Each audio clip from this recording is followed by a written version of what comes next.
Assalamualaikum warahmatullahi wabarakatuh, Bapak Ibu guru hebat seluruh Indonesia. Kali ini saya akan menjelaskan terkait dengan asesmen diagnostik disertai dengan contoh kuesionernya. Karena selama ini yang saya lihat itu hanya dijelaskan untuk tujuan dari asesmen itu dibuat, namun untuk contoh kuesionernya itu jarang sekali diberikan. Nah, asesmen diagnostik ini bertujuan untuk apa? Nah, secara umum asesmen diagnostik bertujuan untuk mendiagnosis kemampuan dasar siswa dan mengetahui kondisi awal siswa.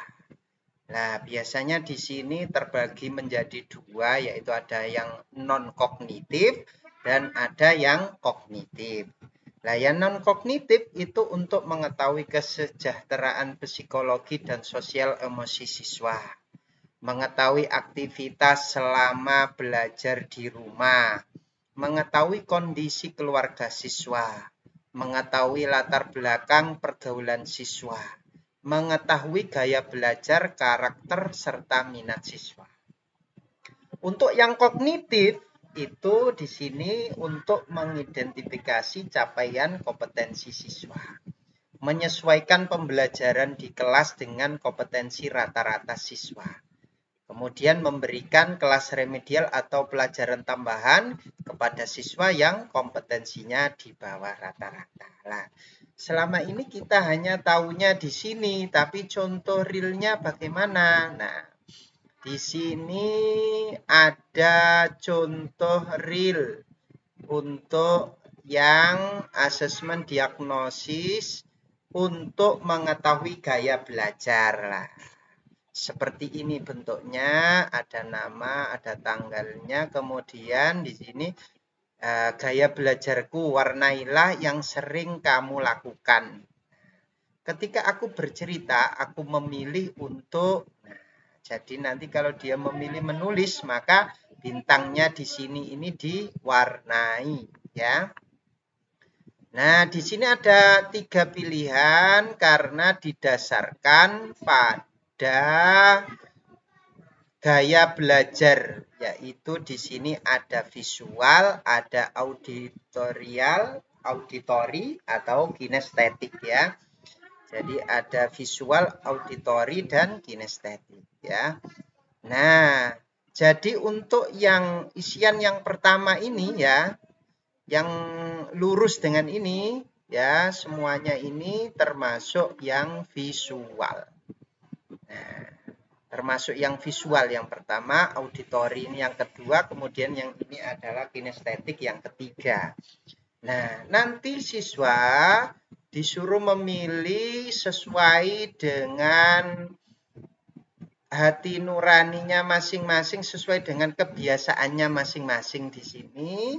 Setelah itu nanti baru kita total di bawahnya lah. Yang paling menonjol yang mana nanti ada skornya di bawah ya. Jadi di sini ada skor ya, ada skornya. Misalkan ini kan ada 13 pertanyaan atau 13 ya, 13 pertanyaan ya.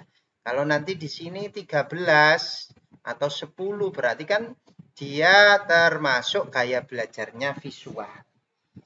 Kalau di sini yang lebih besar maka gaya belajarnya auditori. Kalau yang sini yang lebih besar nanti untuk yang diwarnai maka dia kinestetik ya.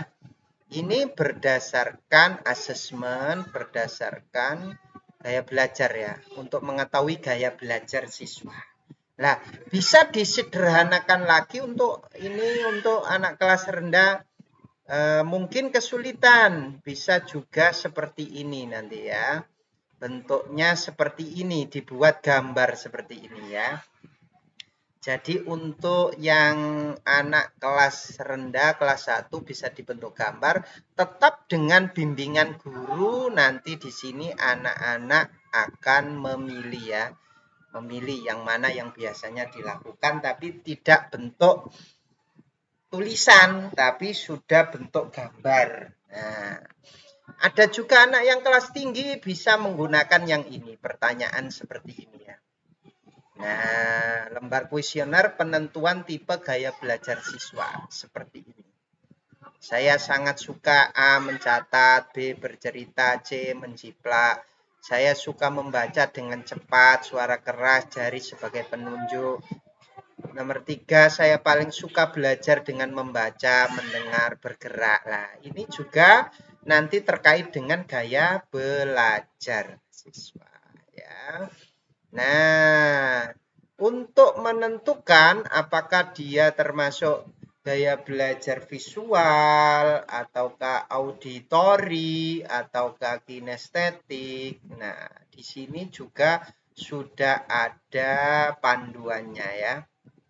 Gaya belajar adalah cara anak belajar dan memahami informasi. Nah, yang visual itu anak-anak visual belajar dengan melihat gambar, diagram, atau peta pikiran. Mereka suka menggunakan warna dan gambar dalam pembelajaran, itu visual. Auditori, anak-anak auditori belajar dengan mendengarkan. Mereka lebih suka mendengarkan penjelasan lisan, cerita, atau diskusi. Kemudian yang kinestetik, anak-anak kinestetik belajar dengan melakukan gerakan. Mereka suka bergerak, mengeksplorasi, dan menggunakan benda nyata. Nah, kita tuangkan ke dalam bentuk kuesioner seperti ini.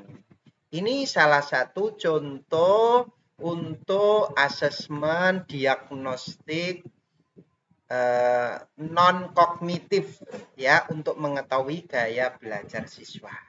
Besok akan kita lanjut lagi untuk yang lainnya.